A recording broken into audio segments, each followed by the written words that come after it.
Olá, pessoal. Eu sou a Nilza Maria Pereira Bojiquian, estou apresentando o programa do Diálogos em Neo, que é uma produção do INCT para estudos sobre os Estados Unidos. E esse vídeo traz mais uma das nossas conversas com a professora Michele Moraes Sais Silva, que é uma cientista brasileira que mora e atua lecionando e fazendo pesquisa na Faculdade de Estudos Internacionais da Universidade de Oklahoma, nos Estados Unidos. Ela é uma especialista em direitos humanos e em políticas públicas. Professora Michele, mais uma vez, muito obrigada pela sua presença aqui, pela sua contribuição, a sua disposição, com toda a agenda que você tem, que eu sei que é puxado. Então, mais uma vez, muito obrigada mesmo, viu? Eu que agradeço, Neuza. Um prazer estar aqui com todos os seus alunos e a audiência do programa de vocês. Muito bom. Professora Michele, nós conversamos nos últimos dois programas sobre as manifestações nas universidades dos Estados Unidos e sobre as respostas das instituições de educação, mas também das autoridades estatais, né, as respostas a esses movimentos, essas ações dos estudantes, né? E conversamos depois sobre o impacto de tudo isso nas eleições do país, aí, as eleições presidenciais, principalmente, né, que estão aí já no calendário e as campanhas já estão a toda, né? E com isso, você mesma destacou o papel central das universidades em temas políticos, né? Em trazer, então, esse virou um espaço dessa discussão. É claro que né, há precedentes, isso não é uma novidade, mas assim, no momento, no contemporâneo, eu acho que isso ele está chamando muita atenção. Então, eu pegando por esse fio, né, do papel das universidades, eu gostaria de conversar com você hoje sobre um outro tema que é muito importante, que a gente acaba vendo algo, né, nos noticiários ou mesmo em pesquisas que vão se revelando, né, que vão sendo apresentadas. E esse tema que se refere às políticas de diversidade, igualdade e inclusão, né? Na sigla em inglês é DEI, né? E como nós conversamos pouco antes de entrarmos no ar, este é um conceito que tem a ver com um outro movimento nos Estados Unidos, né, que ganhou projeção internacional, na verdade. Então, ele virou um movimento internacional, que é o Black Lives Matter, né, mas que é um movimento com origem na comunidade afro-americana, né, e que faz uma campanha grande contra a violência direcionada às pessoas negras. Então, eu começo te perguntando qual é o conceito que está por trás dessa sigla, né, DEI, DEI, né, em inglês, e como esse conceito de fato surge nos debates atuais e vira pauta política, né, e especialmente nas plataformas dos conservadores nos Estados Unidos, né? Estou me referindo aqui ao Partido Republicano, mas isso sim ganha uma discussão que vai mesmo, que passa pelo senso comum e tal. Então, eu queria que você ajudasse a gente a entender sobre isso, sobre esse tema, e qual é o impacto de tudo isso, né? Para que a gente comece, então, a pensar e elaborar aqui as nossas reflexões. A palavra é sua, muito obrigada. Obrigada, Neuza. Primeiro, eu queria destacar algo que você disse bem no comecinho, né, que tem a ver com a centralidade do espaço universitário nos Estados Unidos neste momento, dentro da disputa político-ideológica, né? Eu acho que a gente dizia no outro programa, né, sobre essa sensação de repetição de eventos, né, que remetiam à Guerra do Vietnã. Eu acho que a universidade nos Estados Unidos volta a ter esse papel fundamental nessa disputa político-ideológica, às vezes de maneira proativa, mas às vezes de maneira sendo vítima desse próprio processo, né? Então, as iniciativas atuais, ou quer dizer, as proibições que têm surgido em algumas partes dos Estados Unidos em relação aos programas de diversidade, equidade e inclusão, tem a ver com esse longo processo, né, já de alguns anos, de demandas por iniciativas que tragam uma redução da discriminação, uma redução do preconceito, uma redução do viés, baseado em raça, gênero, mas também outras dimensões da diversidade, né? Então, para a gente entender essas proibições que surgem atuais, a gente tem que justamente voltar, como você disse, no movimento Black Lives Matter, né, das vidas negras importam, e como mesmo, né, no marco da pandemia, os movimentos tomaram as ruas, mas alguns deles também permearam os campos universitários, né? Então, a gente tem universidades que hoje, né, são palco dos protestos pró-Palestina, também tendo sido palco dos protestos de Black Lives Matter naquele momento. E outras universidades, inclusive, que, embora não tenham agora movimentos estudantis pró-Palestina, tiveram movimentos intensos, né? Principalmente dos movimentos estudantis de alunos negros e negras que ocuparam os espaços universitários. E isso eu acho que acabou sendo uma notícia que talvez tenha se difundido menos internacionalmente, né? Porque o foco da mídia em geral era nos movimentos de rua, mas as universidades também foram palco dessas demandas. Na Universidade de Oklahoma, por exemplo, formou-se um grupo estudantil que foi chamado de grupo de resposta, né? Então, os estudantes se uniram para formar um grupo que pudesse rapidamente responder a incidentes racistas que acontecessem no campus. E esse grupo e seus aliados, né, e alunos solidários, então ocuparam o prédio da reitoria durante algum tempo. Se não me falha a memória, isso foi justamente ali junto à pandemia, um pouquinho antes, 2019 e 2020.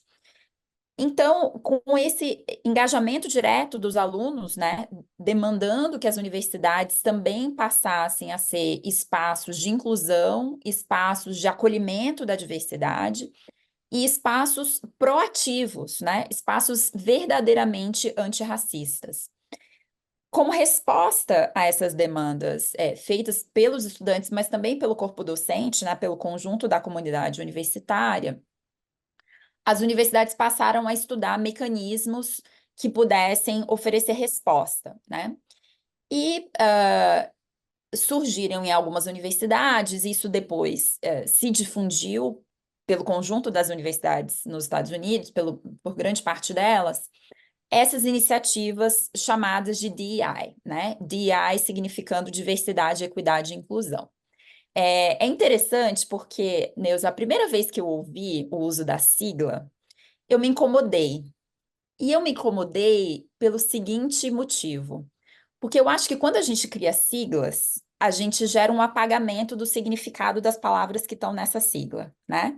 Então, se você passa a se referir, se você passa a usar a sigla e a não pronunciar diversidade, equidade e inclusão, você está, de uma certa forma, evitando pronunciar essas palavras, né? E elas vão perdendo sentido, né? Elas se tornam simplesmente uma sigla genérica, né?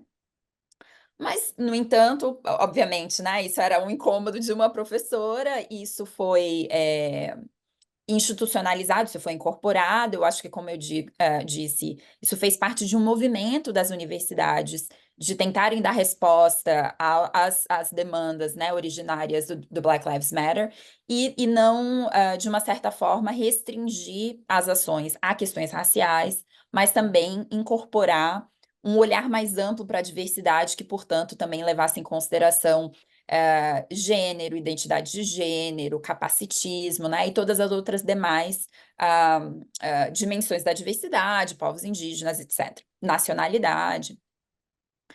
Então, o conjunto das universidades passa a desenvolver, digamos, inovações institucionais que representassem o acolhimento da agenda da diversidade. E o que foi mais comum foi que as universidades criassem estruturas institucionais, em alguns casos, novas estruturas institucionais, que foram então chamados de DEI offices, né? Então, eram os escritórios responsáveis por garantir as políticas de diversidade, equidade e inclusão da universidade. E isso é muito interessante, principalmente se eu comparo essa experiência recente às experiências brasileiras, né? Porque no Brasil, como a gente já tem uma institucionalidade, principalmente do ponto de vista federal, né? A gente tem o Ministério das Mulheres, a gente tem o Ministério da Igualdade Racial, a gente tem o Ministério dos Direitos Humanos, uma Fundação Nacional dos Povos Indígenas, né? Agora a gente tem o Ministério dos Povos Indígenas. Então, no Brasil, essa institucionalidade ela já existe, pelo menos federalmente. Aqui nos Estados Unidos, não, né? Então, os Estados Unidos, por mais que tenham esse histórico, né, da luta pelos direitos civis, isso não necessariamente está refletido nas instituições com letra maiúscula, né, os órgãos governamentais, etc. Então, digamos, a sinalização que as universidades fizeram de que elas estavam incorporando a agenda da diversidade foi de criar esses escritórios, criar programas específicos que pudessem, portanto, transversalizar a agenda da diversidade no ambiente universitário. E esse movimento foi, né, num período relativamente recente, esse foi um movimento que se difundiu muito pela Universidade dos Estados Unidos, né? E, a partir desses offices, começaram a ser desenvolvidas políticas, inclusive, por exemplo, políticas de formação de docentes, né? Então, na minha universidade, todos nós tivemos que fazer um curso, era um curso online, mas um curso muito bem desenvolvido, para que a gente pudesse justamente entender os princípios da diversidade, equidade e inclusão e reduzir a possibilidade, por exemplo, de viés na atuação na sala de aula, na pesquisa, etc. Então, houve um investimento institucional considerável, né? Uma preocupação, por exemplo, nos processos de seleção, seja de administradores, seja de docentes, para que não houvesse viés, para que não houvesse discriminação. Isso além do que a legislação norte-americana já prevê, né? E a legislação norte-americana é muito clara em relação à proibição de práticas de discriminação no mercado de trabalho, né? Isso já tem uma clareza muito grande a respeito disso. Mas as universidades, né, deram um passo além em se tornarem proativas na promoção da diversidade, assim como as empresas, né? O setor empresarial já vinha fazendo, né, nos Estados Unidos. Então, não é que as universidades tenham sido estivessem na linha de frente dessa inovação institucional. Na verdade, as empresas e o setor privado já vinham fazendo isso. Então, isso é um pouco, digamos, né, o que antecede esse movimento de reação que acontece agora em alguns estados. Eu procurando me inteirar um pouquinho sobre esse tema, né? Eu vi que no Texas, né, no estado do Texas, tem muita discussão, tem muita pressão mesmo, assim, claro, os grupos favoráveis, né, a essa legislação, né, a medidas, né, ações aí políticas, medidas e legislativas, né, inclusive, que restringem o uso de políticas de diversidade, igualdade e inclusão nas universidades públicas e em outras instituições. E aí, eu quis saber assim, qual seria o argumento, né, que estaria sendo usado, né, para defender fazer pressão sobre a favor dessa legislação, né? Portanto, assim, um apoio fervoroso, assim, bastante forte, com vocal e assim com ações mesmo de ordem prática, né? Com base no argumento de que isso ajudaria a manter o foco no que eles chamam de mérito e competência, né? Que são outros conceitos também, outros entendimentos aí que dão margem para discussão, né? E também na Flórida, que é um outro estado também que aparece muito, se você faz uma busca, uma pesquisa sobre isso, né? Onde também foram aprovados regulamentos, leis para eliminar ou então limitar esses programas, né? Que você mencionou aí. Né, então, assim, acho que toda essa esse papel proativo da universidade. De fato, nas empresas a gente já vê isso há algum tempo, né? Já tem isso, eu acho que até consolidado, né? Desde treinamento, você fazer a integração dos funcionários, você vê isso já existindo, e aí você fala nesse passo à frente que as universidades dão. Mas aí vem essas leis, esses estados com essas leis que foram aprovadas, né, para eliminar ou então limitar os programas nas universidades e restringir o financiamento para tais iniciativas nas universidades e faculdades do Estado. Então, assim, acho que isso é muito importante, porque de que forma que essa lei tem impacto? Então, parece que a legislação, ela proíbe a exigência de treinamento nessas políticas, né, nessa diversidade, igualdade e inclusão. Eu também gosto de falar, né, colocar o significado dessa sigla justamente para, acho que, fortalecer, para a gente fica muito vazio, né, ainda mais nós que não estamos aí nos Estados Unidos, então esse tema é um tema que para nós nos interessa, mas de que forma que a gente começa a torná-lo conhecido, né? Então, por isso que eu estou aqui abrindo a sigla todo momento. Bom, e aí proíbe a exigência de treinamento, né, nessas políticas, e a implementação, também proíbe a implementação de certos programas, né, que eles consideram um fator de divisão na sociedade, né? E assim como tem essas restrições ou proibições de ensino também de uma outra, de um outro conteúdo, né, que é a teoria crítica da raça, né, o Critical Race Theory, né, o CRT, aí, que também é muito importante, que vem sendo muito discutido, né, nas escolas, inclusive nas escolas fundamentais e secundárias, né, e, claro, também nas universidades, né.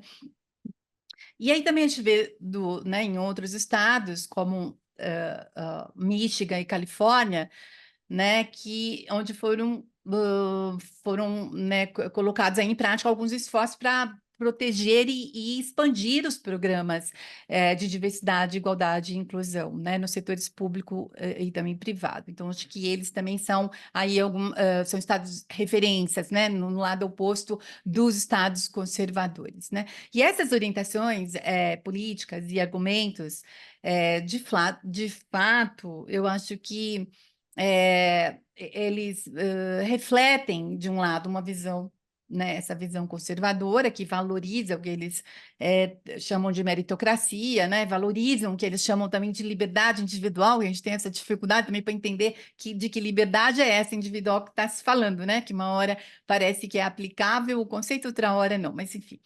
E uma abordagem que classifica essa pauta como sendo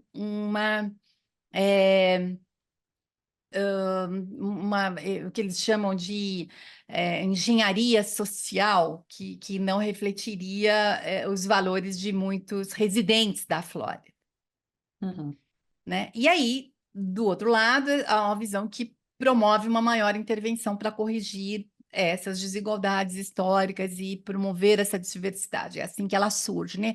Então, como que você avalia isso? Quer dizer, essas respostas que vieram ou essas reações, né, que vieram na medida em que esse conceito começa a ser discutido e vira políticas, né, vira em medidas de ordem prática. Como é que, assim, então essas respostas elas vêm e elas estão indo para onde? Elas estão se desenvolvendo, elas estão ganhando mais apoio? Como que seriam as contra-respostas, então, a essas reações, ou as contra-reações? Então, Neuza, primeiro eu acho que é importante a gente ter em mente o quão rápida foi a reação, né? A gente geralmente, esses movimentos pendulares, né, de ganho de direitos e perda de direitos, eles geralmente tomam muito mais tempo, né? Dessa vez o ganho foi muito rápido, mas a perda também foi muito rápida, né? Então, né, se a gente for pensar que o Black Lives Matter, né, não tem no máximo 5 anos, talvez menos do que isso, né? E a gente já tem uma reação tão forte que não começa em 2024, na verdade, que vem já desde 2023. E eu acho importante destacar que essa reação ela vem justamente a partir de um exagero, né, que se faz em torno do que signifiquem essas práticas institucionais de uma agenda pró-diversidade, equidade e inclusão. E é nisso que eu volto pro problema gerado pela própria sigla, né? Porque no momento em que a sigla gera o apagamento do conteúdo, para o cidadão comum que não sabe o que a sigla significa e que não sabe o significado da agenda de diversidade, equidade e inclusão na universidade, é muito fácil você construir narrativas que distorçam completamente o propósito dessas ações, né? E o mesmo aconteceu, né? As leis que proíbem essas agendas na universidade, na verdade, elas são quase de uma segunda geração, porque a primeira geração é uma geração de um conjunto de leis que proibiam justamente o ensino, como você disse, do que se chama de teoria crítica da raça, que são leis também construídas a partir de uma narrativa que extrapola e exagera, em grande medida, o que significa o ensino da teoria crítica da raça, né? E são leis que, principalmente nos estados conservadores, começaram pelas escolas públicas, né? Pelo ensino público, né, no nível fundamental, ensino médio, sugerindo que a teoria crítica da raça estivesse sendo ensinada nas escolas, né? Isso, por um lado, era uma narrativa fácil de se construir, porque também o cidadão comum não sabe o que é a teoria crítica da raça. Isso se tornou também uma sigla, que era o CRT, então as pessoas também não entendiam do que se tratava, e isso virou, né, uma moeda de fácil manipulação. Isso gerou grandes constrangimentos no sistema público educacional. E não só, eu diria, não só a universidade está no centro dessa disputa ideológico-partidária, como também o sistema educacional como um todo, né? E as escolas, principalmente as escolas públicas, são nesse sistema um elo muito mais frágil do que o sistema universitário, obviamente, né? Já que o sistema público depende completamente do financiamento público e as leis estaduais conseguem ter absoluta ingerência sobre o modo de funcionamento das escolas, né? Bom, a gente vai encerrando, né? Aqui eu sei que você tá aqui também com compromissos aí, né? Que estão aqui batendo no nosso prazo, né? No nosso tempo.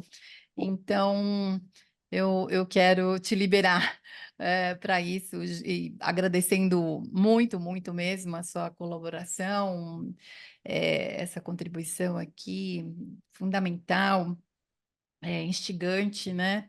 E nos ajuda aí também a promover essa difusão do conhecimento que a gente tem aqui como um dos objetivos nucleares aqui do nosso instituto, né? Então, acho que é sempre bom, porque a gente tenta levar isso para mais gente, né? Para fora das classes, para fora das palestras nas instituições.